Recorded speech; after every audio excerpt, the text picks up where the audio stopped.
여러분 안녕하십니까? 긴급한 출동을 요구하는 112 전화 모두 아실 텐데요.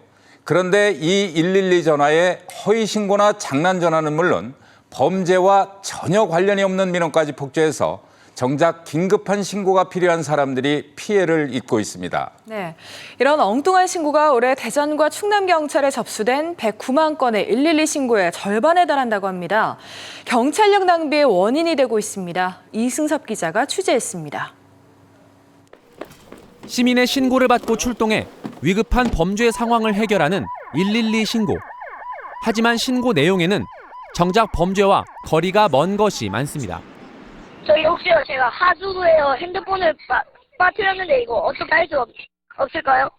저한테 노트북 1.4TB라고 축복 한번 해주세요. 지난 2월에는 112에 한 달 동안 350여 차례나 허위 신고한 50대 여성이 형사 입건됐고, 지난해 8월 공주에서는 40대 남성이 사람을 죽였다고 허위 신고를 했다가 경찰관 20명을 2시간 넘게 출동시켰다며 160여만 원의 손해배상 소송을 당했습니다. 올해 대전과 충남경찰에 접수된 112 신고는 모두 109만여 건. 이 가운데 절반 이상은 범죄와 무관한 민원이나 장난 전화였습니다.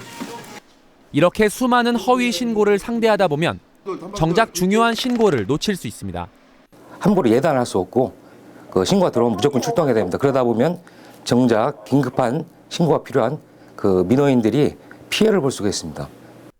경찰 관련 민원은 182, 시구청 관련 민원은 120, 소비자 피해 상담은 1372번 등 내용과 상황에 맞는 안내 전화가 있고 112는 범죄 신고만 해야 합니다.